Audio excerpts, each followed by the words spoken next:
तो आज तारीख है 7 दिसंबर, और 7 दिसंबर के जितने भी न्यूज़पेपर हैं, लीडिंग न्यूज़पेपर, चाहे द हिंदू हो गया, इंडियन एक्सप्रेस हो गया, दैनिक भास्कर हो गया, उन सब में जितनी भी इंपॉर्टेंट न्यूज़ आई हैं वो सब हम कवर करेंगे।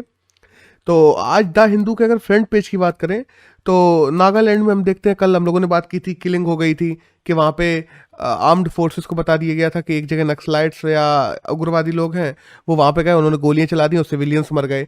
तो उसको लेके हमारी जो केंद्र सरकार ने उसने रिग्रेट भी दिखाया है। दूसरी फ्रंट पेज पे एक दिया हुआ है जो इंडिया रशिया के मिलिट्री पैक्ट्स हुए हैं उनको लेके।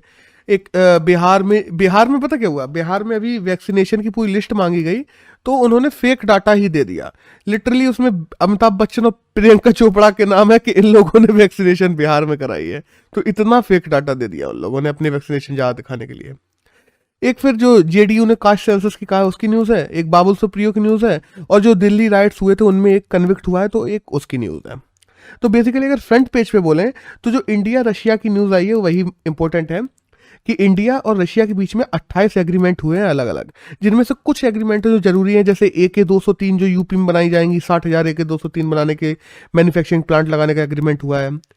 जो मिलिट्री टेक्नोलॉजी कॉरपोरेशन एग्रीमेंट है जो 2031 तक के लिए रशिया के साथ में हुआ है वो हुआ है। एक 2+2 डायलॉग भी हुआ है रशिया के साथ में हमारा। बॉर्डर सिक्योरिटी के लिए क्वाड्रिलेटरल सिक्योरिटी डायलॉग्स हुए हैं अलग अलग प्रकार के। तो बेसिकली ओवरऑल हर फ्रंट पे बात हुई है। और अगर देखो यूएसएसआर या रशिया से बोले तो इंडिया के बहुत इंडिपेंडेंस से पहले के रिलेशन है हम लोगों के उनके साथ में। हम बात कर लें लेनिन की, तो लेनिन ने इंडिया की फ्रीडम को सपोर्ट किया था। फिर हम देखते हैं इंडस्ट्रियलाइजेशन के जो 5 ईयर प्लान्स आए थे वो भी हम लोगों ने रशिया से काफ़ी ज़्यादा जुड़े हुए थे। चाहे डिफेंस की बात कर लें, स्पेस की बात कर लें, IITs जो हमारे यहाँ स्थापित हुए उनकी बात कर लें, सब में रशिया ने हमारी मदद की है। और अगर जब इंडिया इंडिपेंडेंट हुआ था तो रशिया पहला देश था जिसने इंडिया को इंडिपेंडेंट रिकॉग्नाइज किया था। और 1953 के बाद हम देखते हैं जब स्टालिन आया, वो स्टालिन गया, स्टालिन के बाद निकिता कुशेव आया था, तो उसने भी हम देखते हैं कि जम्मू कश्मीर के मामले में 1957 में वीटो पावर यूज की थी और इंडिया की सपोर्ट किया था। फिर 1958 में IITs वगैरह बनना शुरू हुई थी, तब भी इंडिया की मदद की है USSR ने। फिर 65 में जो वॉर हुई है उसमें इंडिया का सपोर्ट किया है। डिफेंस में हम देखते हैं, डिफेंस में भी सपोर्ट किया है बहुत ज़्यादा। डिफेंस की तो बेसिकली बात की जाए तो आज हमारे पास में जो 70% हथियार है वो रशिया के ही है। ONGC जैसे बड़े बड़े प्लांट हो गए, चाहे हम लोग बात करें 1971 में जो USA के खिलाफ इंडिया की तरफ से लड़ने खड़ा हो गया था। 1984 में हम देखते हैं राकेश शर्मा जो हमारे पहले भारतीय थे जो स्पेस में गए थे वो रशिया के द्वारा ही भेजे गए थे। और मतलब ओवरऑल हर फ्रंट पे ही हमारे रशिया के साथ में टाइस अच्छे हैं। तो दैट्स ऑल, ये एक न्यूज़ थी।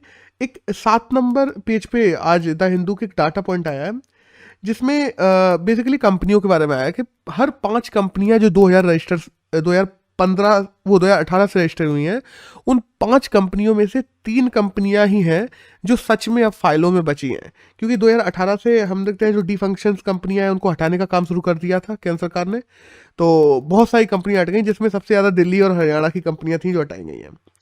अब अगर रजिस्ट्रेशन की बात करें ना कि कंपनियां सबसे ज़्यादा कहाँ पे बनी है जो सर्वाइव कर रही हैं, तो नंबर 1 पे मध्य प्रदेश है जहाँ पे सबसे ज़्यादा नई कंपनियां बनी और सर्वाइव की हैं। नंबर 2 पे है उत्तराखंड। और अगर सबसे ज़्यादा बंद कहाँ पे हुई हैं तो उनमें हम बात ही कर चुके हैं, दिल्ली हरियाणा तो है ही है, साथ साथ में उत्तराखंड भी है वहाँ पे। और जो इंडियन कंपनी एक्ट्स जो 2013 का हम लोग देखते हैं उसके अकॉर्डिंग 3-4 प्रकार की मुख्य मुख्य कंपनियां बनाई जाती हैं, जैसे प्राइवेट लिमिटेड हो गई, प्राइवेट लोग बनाते हैं, पब्लिक लिमिटेड हो गई, एक अनलिमिटेड कंपनीज होती हैं, उनको पूरी तरीके से प्राइवेट ही होता है, उनको गवर्नमेंट रेगुलेट भी नहीं करती, तो उनको बनाने से भी लोग डरते हैं। फिर लिमिटेड लाइबिलिटी कंपनीज होती हैं, और जो सेक्शन 8 के तहत कंपनी एक्ट के सेक्शन 8 के तहत NGOs के लिए भी कंपनियां बनाई जाती हैं, जैसे काइंड ऑफ सलमान खान की बीइंग ह्यूमन कंपनी भी है और बीइंग ह्यूमन NGO भी है, तो वो सेक्शन 8 के तहत बना हुआ है। तो दैट्स ऑल, बस ये कुछ चीजें थी। एक नेक्स्ट न्यूज आई है पेज नंबर 9 पे, जो आसफा एक्ट है उसको लेके, AFSPA armed forces special power act. देखो हुआ क्या ना, अभी जो हाल में हुआ है कि फोर्सेस के द्वारा हम देखते हैं मार दिया गया आम लोगों को, इन सब चीज़ों को लेके बहुत ज़्यादा राइट्स वगैरह चल रहे हैं जो किलिंग हुई है और नागालैंड में।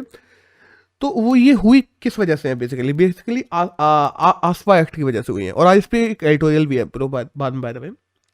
तो हम लोग जहाँ पे भी देखते हैं कि अनसर्जेंसी चल रही है, तो वहाँ पे आसपा एक्ट को लगा दिया जाता है। तो बेसिकली जो कमिश्नर रैंक के ऑफिसर्स वगैरह होते हैं, उनमें से एक ऑफिसर को भी हम देखते हैं कुछ दिनों पहले मार दिया गया था, तो उसको लेके और ज़्यादा वहाँ पे लोग वो थे अलर्ट, एक तरीके से हम लोग सिक्योरिटी की बात करें। स्ट्रक्चरल्स को आसपा एक्ट जिस भी आर्मी के पास में आसपा एक्ट की पावर्स होंगी, ज़्यादातर हम देखते हैं नागालैंड हो गया, मणिपुर हो गया, असम हो गया और जम्मू कश्मीर वगैरह हो गया, यहाँ पे आसपा एक्ट है काफ़ी जगह। तो वो किसी को भी फायर कर सकते हैं, कमीशन रैंक के ऑफिसर जो हैं, अब उनको सरकार से परमिशन लेने की ज़रूरत नहीं है। किसी को भी डिटेन कर सकते हैं, किसी भी स्ट्रक्चर को तोड़ सकते हैं, या कोई भी आदमी जो लगता है कि अनसर्जेंसी फैला सकता है उसको गिरफ्तार कर सकते हैं। ये सारी पावर्स मिल जाती हैं, स्पेशल पावर्स मिल जाती हैं आर्म्ड फोर्सेस को। लेकिन इसके ऊपर एक जस्टिस जो हम देखते हैं, जीवन रेड्डी की एक रिपोर्ट भी आई थी। उन्होंने कहा था कि आसपा एक्ट रखना जरूरी है, बस इसमें ह्यूमैनिटेरियन चीज़ें डालना जरूरी है। मतलब इन सब की बात हम एडिटोरियल में दोबारा करेंगे अभी। तो 1826 में अगर हम लोग थोड़ा नागालैंड की बात करें, आसपा एक्ट की बेसिकली यहाँ पर तो केवल न्यूज़ थी, तो हमें समझाना जरूरी था कि आसपा एक्ट है क्या। और अगर हम बात कर लें ना कि नागालैंड की क्या प्रॉब्लम है, तो 1826 में हम देखते हैं असम ब्रिटिशर्स के पास में चला गया था, जिसमें नागा हिल्स भी था। बाद में 1946 में जब आज़ादी होती है, हमारी आज़ादी होती है 1947 15 अगस्त को। 14 अगस्त को नागा नेशनल काउंसिल करके एक कमेटी बनाई जाती है, जो कि फीसों के द्वारा बनाई जाती है, और 14 अगस्त 1946 को ही उन लोगों के द्वारा घोषणा कर दी जाती है कि आज से हम लोग क्या हो गए, हम लोग स्वतंत्र हो गए। वो अपनी आर्मी बना लेते हैं, वो अपनी गवर्नमेंट बना लेते हैं। फिर 1958 में हम लोग देखते हैं कि जो नागा नेशनल काउंसिल की जो आर्मी थी, जो गवर्नमेंट थी, उसको पूरा खत्म किया जाता है। फिर नागालैंड को पूरी तरीके से इंडिया में मिलाया जाता है 58 के बाद में। तो बेसिकली आज क्या है, आज ये लोग क्या एक अलग देश बनना चाहते हैं? नहीं बनना चाहते। आज ये लोग बस ये चाहते हैं कि जो नागा हिल्स वाला पार्ट है उसको एक सोवरन अलग एरिया दे दिया जाए, उस ट्राइबल एरिया को। लेकिन सरकार भी ये जानती है कि ऐसे अगर बांटने लगे तब तो हो गया, तब तो, क्योंकि हम जानते हैं कितने ज़्यादा एम्बिशियस स्टेट्स हैं जो इंडिया के अंदर पाई जाती हैं। तो दैट्स ऑल। बस आसपा एक्ट क्या है यहाँ पे न्यूज़ में केवल यही जानना जरूरी था। एक नेक्स्ट न्यूज़ है वो आई है मैत्री दिवस को लेके। हम जानते हैं कि 6 दिसंबर को जो बांग्लादेश की इंडिपेंडेंस हुई थी 1971 में, हम देखते हैं 3 दिसंबर को जो ए के न्या जी हैं उनके द्वारा सरेंडर कर दिया गया था, पूरे पाकिस्तान के लोगों ने सरेंडर कर दिया था वहाँ पे। तो बांग्लादेश को हम लोगों ने इंडिपेंडेंस दिलाई थी। तो उसी के चलते 6 दिसंबर को हम लोग मैत्री दिवस मनाते हैं। तो वही कल मनाया गया। तो हम देखते हैं कि जो बांग्लादेश की पीएम है और हमारे जो पीएम है, दोनों लोगों ने मिलकर आपस में वीडियो कॉन्फ्रेंसिंग भी की और आपसी ट्रेड ये सब के ऊपर बात की, और बताया कि कैसे कैसे इंडिया और बांग्लादेश के आपसी संबंध कुछ सालों में बहुत गहरे हुए हैं। एक नेक्स्ट न्यूज़ है वो आई है आंग सान सूकी के बारे में। सूकी बेसिकली जो हम जानते हैं म्यांमार में जिन्होंने डेमोक्रेसी लाई थी। तो अभी क्या हुआ था, उनको 4 साल के लिए जेल में डाल दिया गया था। लेकिन वहाँ पे प्रोटेस्ट बहुत ज़्यादा चल रहे हैं क्योंकि मिलिट्री ने उनको जेल में डाल दिया था। वही है ना कि आंग सान सूकी ने पहले रोहिंग्या वाले मुद्दे पे ध्यान नहीं दिया, बाद में मिलिट्री पे ध्यान नहीं दिया, तो मिलिट्री की पावर इतनी बढ़ती चली गई कि उन्होंने उनको ही हटा दिया। अब जो उनको 4 साल के लिए बेसिकली जो जेल में डाला गया था, उसकी जो टेन्योर है उसको घटा के 2 साल कर दिया गया है। लेकिन देखो सच वाली बात यह है कि प्रोटेस्ट चाहे कितने भी होते रहे, कुछ भी कितने भी होते रहे, उनके ऊपर बहुत सारे और भी गलत गलत चार्जेस मिलिट्री के द्वारा लगा दिए गए हैं, और ये फिर से बढ़ जाएगा आने वाले समय में। उनको जेल से तो अभी तक नहीं निकलने देंगे। और हम सूकी की बात करें तो हम जानते हैं कि नोबेल पीस प्राइज विनर भी हैं वो, और जो ओंग सान थे उनकी डॉटर है। ओंग सान by the way communist party of Burma के हेड थे, उन्होंने ही स्थापित की थी। उन्हीं की ये लड़की हैं, ये पहले भी रिटेन नहीं थी, बाद में इन्होंने डेमोक्रेसी स्थापित की म्यांमार में और फिर से रिटर्न हो गई हैं। That's all. एक नेक्स्ट न्यूज़ है वो आई है अभी चांसलर को लेके। तो जो जर्मनी की चांसलर थी, हम जानते हैं एंजेला मार्कल पिछले 16 साल से जर्मनी की चांसलर थी, तो अब वो अपने पास इस्तीफा दे चुकी हैं। और जो ओलफ सेशॉल्ट है उन्हें जर्मनी का नया चांसलर बना दिया गया है। जर्मनी हम जानते हैं बर्लिन वहाँ की राजधानी है, और बेसिकली दोनों वर्ल्ड वॉर का पूरा जिम्मा जर्मनी पे ही डाल दिया जाता है कि इसी की वजह से हुई थी। कसूरवार मान लो एक तरीके से। एक यहाँ पे इंडियन एक्सप्रेस की बात करें तो एक इंडियन एक्सप्रेस में न्यूज़ आई है यहाँ पे टॉप 100 कंपनियों के बारे में, कि इस साल कौन सी ऐसी टॉप 100 कंपनियां रही हैं जिन्होंने विदेशों में सबसे ज़्यादा हथियार बेचे हैं। तो उन टॉप 100 कंपनियों में इस बार 3 कंपनियां भारत की भी हैं। एक तो हिंदुस्तान एरोनॉटिकल लिमिटेड हो गई HAL, दूसरी जो इंडियन ऑर्डिनेंस फैक्ट्री हो गई IOF, और तीसरी जो BEL भारत इलेक्ट्रॉनिक्स लिमिटेड हो गई। ये 3 कंपनियां इस बार भारत की भी हैं। और इंडियन ऑर्डिनेंस कंपनी वही है जिसको सरकार ने अभी कह दिया है कि डिसॉल्व करेंगे, उससे 7 कंपनियां बनाएंगे, ये वही है। और अगर टॉप की बात की जाए कि किस देश की कंपनियां सबसे ज्यादा जिन्होंने हथियार बेचे हैं, तो USA की टॉप 100 में 41 कंपनीज आती हैं जिन्होंने सबसे ज्यादा हथियार बेचे हैं। तो हम अंदाजा लगा सकते हैं कि USA हथियार बेच बेच के कितना ज्यादा बिजनेस कर रहा है। तकरीबन $47 बिलियन का बिजनेस उसका इसी से होता है हर साल। एक नेक्स्ट न्यूज है जो फिक्की के नए प्रेसिडेंट के बारे में आई है। तो FICCI फिक्की, उसके नए प्रेसिडेंट बना दिए गए हैं राजीव मेहता को। फिक्की हम जानते हैं जो ट्रेड वगैरह को प्रमोट करने के लिए इंडिया में एक संस्थान है। 1927 में इसकी स्थापना की गई थी। घनश्याम दास बिड़ला और जो ठाकुर दास थे उन दोनों ने मिलकर बनाई थी इसको। एक नेक्स्ट न्यूज है वो आई है फॉरेन रिजर्व को लेके कि अभी राज्यसभा में ये डाटा लॉन्च हुआ है सरकार के द्वारा कि भारत के पास में तकरीबन $640 बिलियन का फॉरेन रिजर्व हो गया है, जो कि पूरी दुनिया में 4th बिगेस्ट है। बेसिकली बैकअप फंड माना जाता है ज़्यादातर फॉरेन रिजर्व, कि कभी डॉलर की प्राइस बहुत ज़्यादा बढ़ जाती है या घट जाती है, तो उस हिसाब से हमें अपनी ज़रूरतों के लिए कहीं किसी से मांगना ना पड़े, वो रिजर्व रहे हमारे पास में। और साथ ही साथ अगर इंडिया में बहुत ज़्यादा इकोनॉमी में बहुत ज़्यादा फर्क पड़ता है, जैसे मान लो डॉलर का से इम्पैक्ट तो पड़ता ही है इंडिया पे, बहुत ज़्यादा महंगाई ना बढ़ जाए, तो उन सबको कवर करने के लिए भी फॉरेन रिजर्व एक देश में होना जरूरी होता है। और अगर सबसे ज़्यादा फॉरेन रिजर्व की बात करें इस दुनिया में, हम जानते हैं सबसे ज़्यादा तो चाइना पे। एक नेक्स्ट न्यूज़ है वो आई है स्वच्छ भारत मिशन अर्बन 2.0 को लेके। तो ये अभी शुरू किया जा रहा है, तो इसके अंतर्गत ही जो वेस्ट मैनेजमेंट सिस्टम है उसको इम्प्रूव करने के लिए ministry of housing and urban affairs उसके साथ में मिलके जो UNDP है, यूनाइटेड नेशन डेवलपमेंट प्रोग्राम, ये दोनों मिलके वेस्ट मैनेजमेंट सिस्टम को इम्प्रूव करने के लिए काम करेंगे। बेसिकली 75 ऐसे स्मार्ट स्वच्छता केंद्र बनाए जाएंगे जिनमें AI मशीनों के द्वारा तुम्हारा वेस्ट मैनेजमेंट किया जाएगा, और सॉलिड वेस्ट भी किया जाएगा, वाटर मैनेजमेंट भी किया जाएगा, बहुत सारे काम किए जाएंगे। और ये मिशन तकरीबन 1.4 लाख करोड़ का है।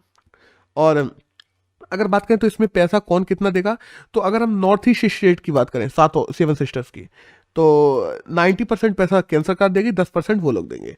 वहीं हम लोग नॉर्मल स्टेट्स की बात करें तो 40% पैसा जो है वो केंद्र सरकार देगी और 60% पैसा राज्य देंगे। और वहीं अगर UT की बात करें तो उसमें तो 100% पैसा केंद्र देगी ही देगी। एक नेक्स्ट न्यूज़ है वो आई है एक्सरसाइज इक्विवेलेंट के बारे में। तो एक्सरसाइज इक्विवेलेंट हम लोग जानते हैं कि इंडिया और मालदीव के बीच में होने वाली बायलैटरल एक्सरसाइज है, और हिंद महासागर में शांति बनी रहे इसलिए हम लोग जब कभी जैसे अचानक जरूरत पड़े तो हम लोग मिल के आपस में मिशन चला सकें, तो इनके लिए मिलिट्री एक्सरसाइज की जाती है, bilateral military exercise. That's all. तो बस हमें नाम याद रखना जरूरी है कि इक्विवेलेंट जो बायलैटरल मिलिट्री एक्सरसाइज किन किन के बीच होती है, तो इंडिया और मालदीव के बीच में।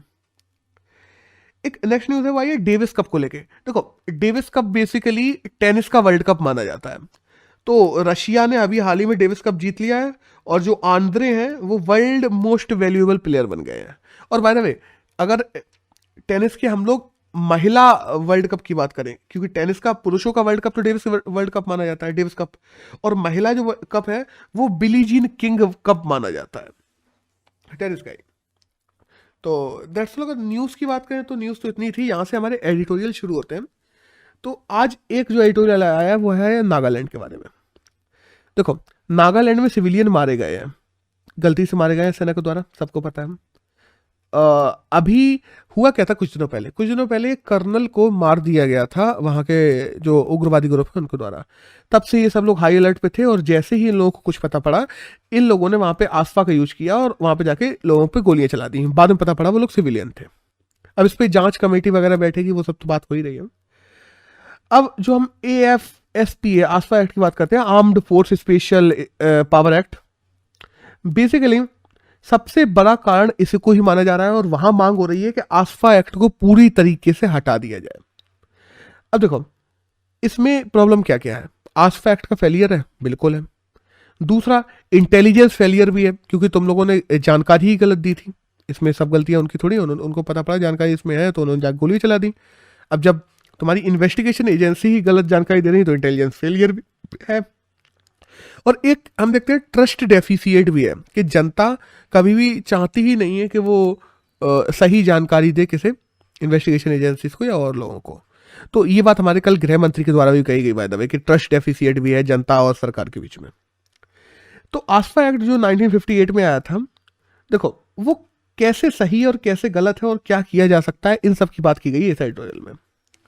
तो देखो, पहला तो ये है कि कोई भी अशांत क्षेत्र है उसमें अधिक अधिकार देने के लिए किसी भी अधिकारी को, और देखो कोई अशांत क्षेत्र है जहां पे इंडिया की सोवरेनिटी के खिलाफ काम हो रहा है, वहां आर्म्ड फोर्सेस को तुरंत के तुरंत वो क्या फैसले लेने पड़ेंगे।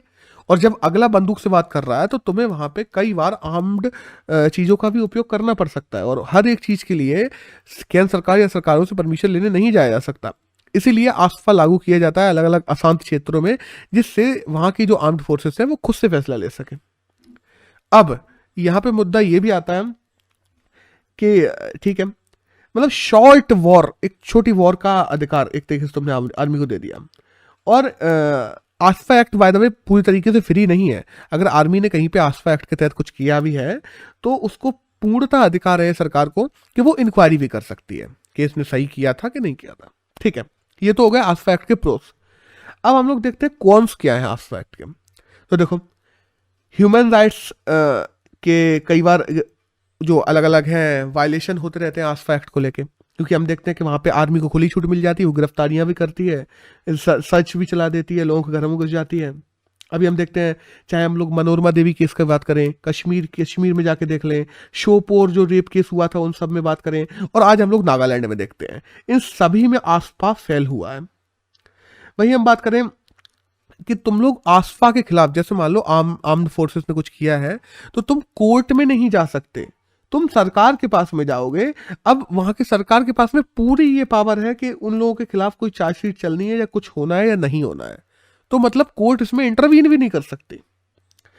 तीसरा, कि जो राजनीतिक मुद्दे हैं उनके लिए भी आसफा एक्ट का यूज किया जाता है। कुछ दिनों पहले हम लोगों ने देखा कि जो बीएसएफ उनकी पावर्स वगैरह बढ़ा दी गई है, और अब वो बॉर्डर से अंदर 50 किलोमीटर तक जो है शांति के लिए काम कर सकते हैं। तो 50 किलोमीटर के अंदर तो रिहायशी इलाके भी आ जाते हैं बॉर्डर के पास, हम देखते हैं, तो उनमें भी आसफा एक्ट का गलत यूज किया जा सकता है और राजनीतिक यूज भी किया जा सकता है। और कई बार आर्म्ड फोर्सेस अपनी प्रेजेंस को दिखाने के लिए भी आसफा एक्ट का यूज करती हैं कि यहाँ से आर्मी गुजरने वाली है, हट जाओ यहाँ से, और ये वो फलाने ठिकाना। ऐसा म्यांमार, नागालैंड, कश्मीर, ऐसे कई जगह होता रहता है।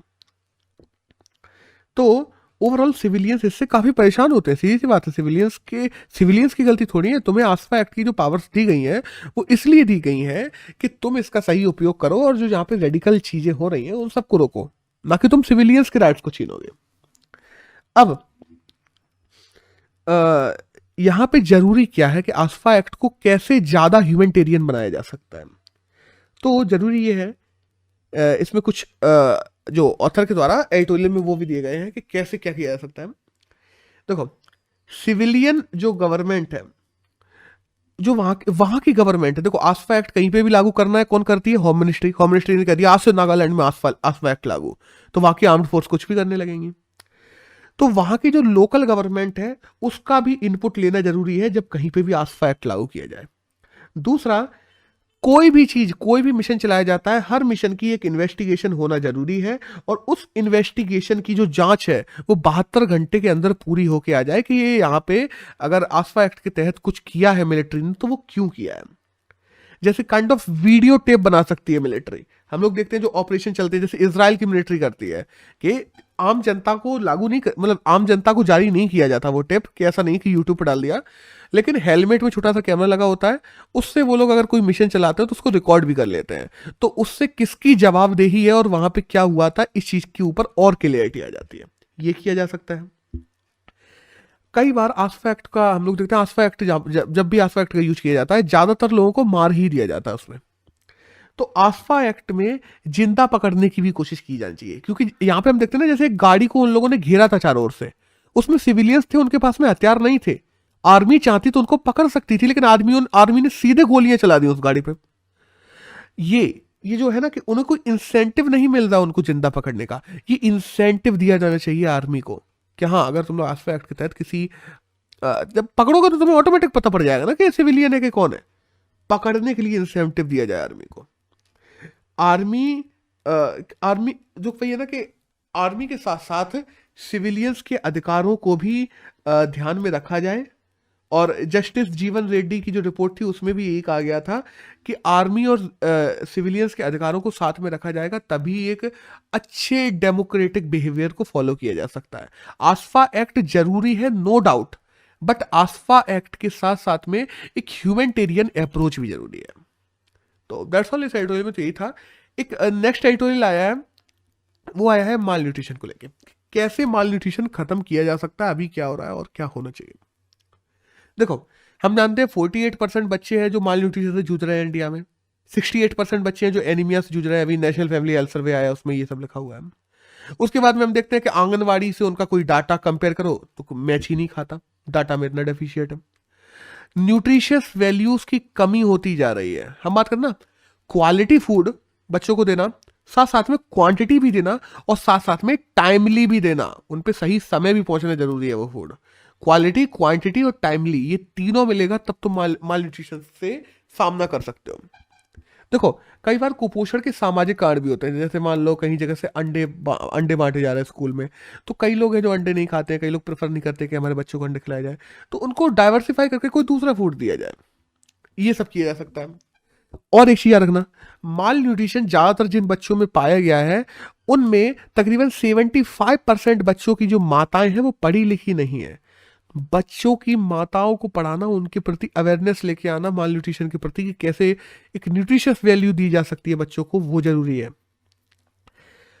सोशल जो नॉर्म्स हैं उनको पूरा कर रहा है कि नहीं, ठीक है, कई बार सोशल नॉर्म्स पूरे नहीं होते हैं, लेकिन उसमें डाइवर्सिफिकेशन जरूरी है। अब देखो, मानो तुमने एक बच्चे को बहुत अच्छा खाना दे दिया, लेकिन वो बार बार बीमार पड़ेगा ना, तो उसकी कोई ग्रोथ नहीं होगी। तो तुम्हें हाइजीन पे भी ध्यान देना जरूरी है, बच्चे की हेल्थ पे भी जरूरी है ध्यान देना। फूड के साथ साथ बच्चे को हेल्थ आइटम्स पे भी ध्यान देना जरूरी है। केवल तुम अकेले माल न्यूट्रिशन को खत्म करने के लिए हम केवल फूड इस पे ही ध्यान नहीं दे सकते, हमें उसकी हेल्थों पे भी ध्यान देना जरूरी है। और जब भी हम हेल्थ और फूड की बात करते हैं ना, जिनमें अवेयरनेस भी है वो भी कहाँ पीछे रह जाते हैं, पॉवर्टी की वजह से। तो हमें इंडिया में चल रही पॉवर्टी पे भी ध्यान देना जरूरी है। हम लोगों का टारगेट है 2025 तक 5% वेस्टिंग जैसी चीजों को कम करने का, लेकिन ये तभी पूरा होगा जब हमें एक मात्रात्मक समाज की स्थापना करनी होगी जिसमें महिलाओं को भी ज्यादा अधिकार हो और वो परिवार में बड़े फैसले ले सके। इकोनॉमिक सोशल फैक्टर्स भी इसमें बहुत सारे काम करते हैं। इनकम डिस्ट्रीब्यूशन करना जरूरी है अच्छे तरीके से।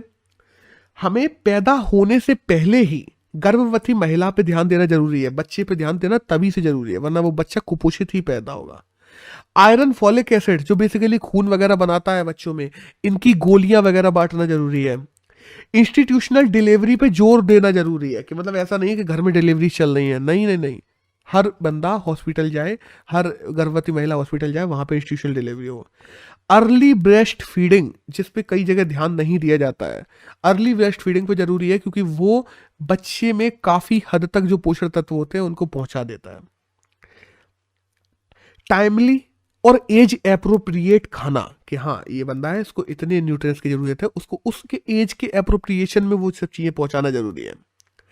टीके पूरे लगे हो, किसी भी बच्चे को हो, जब टीके पूरे लगे होंगे बच्चे को तो बच्चा बीमार कम पड़ेगा, जब बच्चा बीमार कम पड़ेगा तो बच्चा ग्रोथ करेगा, वरना तुम कितना भी न्यूट्रिशन दे लो बच्चा ग्रोथ नहीं करेगा, माल न्यूट्रिशन की प्रॉब्लम बनी रहेगी। और साथ साथ में हमें मॉनिटरिंग करने की जरूरत है। बेसिकली जो सीवियर माल न्यूट्रिशन से बच्चे जूझ रहे हैं उनकी मॉनिटरिंग की जाए और उनको एक से दूसरी जगह भेजा भी जाए। जैसे मान लो बहुत ज्यादा सीवियर है तो उनको बड़े हॉस्पिटल में भेजना है तो वहां भेजा जाए। अब देखो, क्या सरकारें इनके लिए कुछ कर रही हैं? बिल्कुल कर रही हैं। कल हम लोगों ने ICDS यानी बेसिकली आंगनवाड़ी की बात की थी। पोषण अभियान चलाया जा रहा है, प्रधानमंत्री मातृ वंदना योजना चलाई जा रही है गर्भवती महिलाएं उन सब के लिए, एनीमिया मुक्त भारत जैसे प्रोग्राम चलाए जा रहे हैं। उसके बाद में हम लोग देखते हैं इंद्रधनुष स्कीम चलाई जा रही है, जिसके बच्चों में टीके वगैरह बचपन से सारे के सारे लग जाए, जो जरूरी टीके हैं उन सब की भी बात चल रही है। इंटेंसिफाइड न्यू जो बॉर्न बेबीज होते हैं उनके लिए न्यू बॉर्न एक्शन प्लान चलाए जा रहे हैं इंडिया में। मनरेगा के तहत लिवलीहुड पे भी काम किया जा रहा है, जिससे पॉवर्टी को खत्म किया जा सके और उनमें उनके पास पैसे हो, कम से कम वो अगर दिमाग है, वो समझ पा रहे हैं कि माल न्यूट्रिशन कैसे खत्म करना है, तो उनको पैसे देने भी जरूरी है। इसलिए मनरेगा जैसी स्कीम चल रही है। मतलब काफी सारे सैनिटेशन प्रोग्राम भी इंडिया में चल रहे हैं, स्वच्छ भारत अभियान जैसे। अब देखो, यहाँ पे कमी कहाँ रह जा रही है? सरकार काफी प्रोग्राम चला रही है, हम लोगों ने देखा क्या प्रॉब्लम है, कैसे सही किया जा सकता है, और ये भी हम लोगों ने देखा कि सरकार के पास में प्रोग्राम्स भी काफी है, ऐसा नहीं कि कमी है। हमारे पास में कमी रह जा रही है डाटा ड्रिवन प्लानिंग की। हमारे पास में डाटा इतना मेल फंक्शनड है कि हम सोच नहीं सकते। बिहेवियरल चेंज नहीं है लोगों में, वो लाने की जरूरत है। सेल्फ हेल्प ग्रुप्स को जोड़ने की जरूरत है। उन महिलाएं, जैसे मान लो कोई महिला है, उन्होंने ब्रेस्ट फीडिंग किया, उन्होंने बच्चा बड़ा किया, जिनके उनमें अवेयरनेस है कि बच्चा कैसे बड़ा करना है, माल न्यूट्रिशन की प्रॉब्लम को कैसे सॉल्व करना है, उनका ज्ञान दूसरी महिलाओं को बांटे जाने की जरूरत है। हमें पोषण अभियान जैसी चीजों को जन आंदोलन बनाने की जरूरत है और एक कंप्रिहेंसिव प्लान की जरूरत है।